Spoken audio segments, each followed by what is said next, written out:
We're here today talking about the curveball, and what we're going to do today is talk about some things to do with the curveball and how to throw it.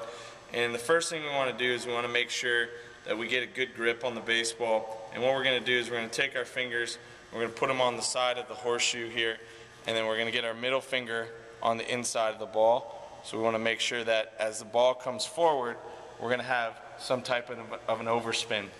A typical curveball is going to break more up and down than it is going to be right to left for a right-handed thrower. And what we're going to do now is we're going to talk about some ways on how to throw that curveball. And the big thing we want to do is when we get back into separation is we want to have our thumb turned towards our head. So as we bring our arm forward, we're going to create that overspin. What we want to do is we want to avoid taking the ball, turning it, twisting it.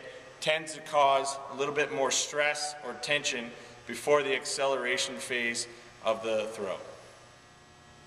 What we want to watch in our athletes when throwing a curveball is that they have the same arm action, arm speed, and body language that they do on a fastball. So what I'm going to do here is I'm going to go ahead and I'm going to throw a fastball, I'm going to follow that up with a curveball.